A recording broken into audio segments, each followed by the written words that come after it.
Vamos mergulhar num dos mistérios mais arrepiantes do século XX.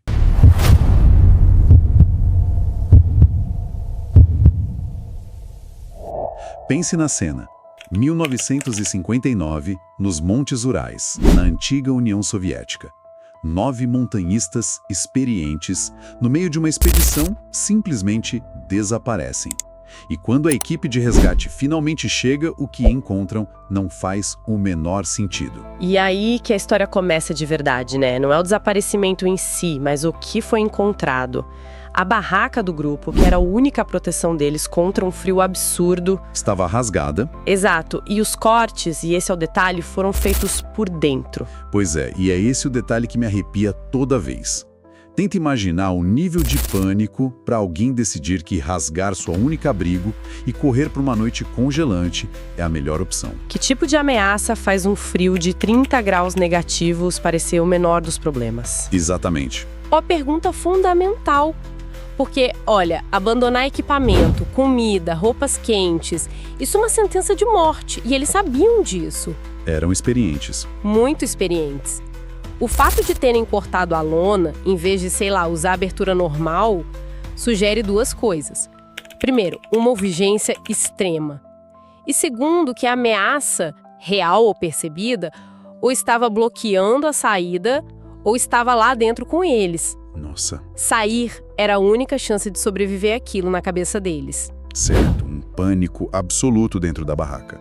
Mas o que vem depois é que me intriga ainda mais. As pegadas que eles deixaram na neve, elas não eram de gente correndo, desesperada para todo lado, sabe? Não mesmo. Pelo contrário, elas indicavam um movimento ordenado, quase calmo. Todos descendo a encosta em fila, na direção da floresta. E aí está a grande contradição, né? Como a gente concilia o pânico de rasgar a barraca com a calma de andar em fila? Porque não foi um caos descontrolado. Foi uma evacuação. Eles se moveram como uma unidade, como um grupo. Estavam buscando o próximo ponto de segurança que a natureza podia oferecer. A linha das árvores? Exato. Onde poderiam talvez fazer fogo e ter alguma proteção contra o vento cortante. E eles de fato tentaram. A descoberta dos restos de uma fogueira perto das árvores mostra isso. O plano era se reagrupar e lutar. Então não foi uma fuga cega. Foi uma retirada tática. Uma retirada de uma ameaça que eles julgaram ser imediata. Ok. Se a gente juntar as peças, temos um grupo experiente que toma uma decisão drástica, mas organizada, de abandonar o acampamento. Eles fogem de algo terrível, mas não perdem a cabeça. Eles seguem um plano de sobrevivência. O que só torna a natureza da ameaça ainda mais misteriosa. Tinha que ser algo que eles viram, ou talvez ouviram, que era tão assustador que justificava esse risco calculado de enfrentar a noite polar. Ok, então juntando tudo, a barraca rasgada por dentro, as pegadas organizadas, a tentativa de fazer uma fogueira. A cena nos conta a história de uma fuga. Mas o que essa análise nos diz sobre o começo de tudo? Qual foi o gatilho? O fascinante aqui é que o cenário nos força a pensar na psicologia do grupo naquele exato momento. Uma decisão tão extrema, uma tomada por pessoas tão preparadas, só pode vir de um gatilho avassalador. E não foi um animal, certo? Não tinha outras pegadas. Nenhuma. E também não foi um ataque humano, não havia sinais de luta. A causa teve que ser algo que aterrorizou eles a ponto de cometerem um erro de julgamento que para eles naquele instante pareceu a única saída lógica. Então, do fundo, a grande questão não é exatamente o que os matou. O frio e as circunstâncias fizeram isso, a gente sabe. A pergunta real, a que está no centro do mistério, é o que os fez sair da barraca. É uma história não sobre um monstro, mas sobre uma decisão. E isso nos leva a uma reflexão.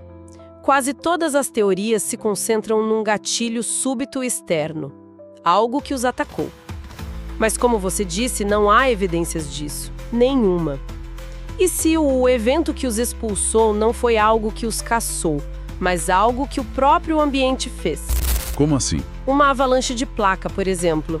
Ou talvez um fenômeno de infrassom, causado pelo vento de uma forma muito específica, que pode induzir pânico em humanos.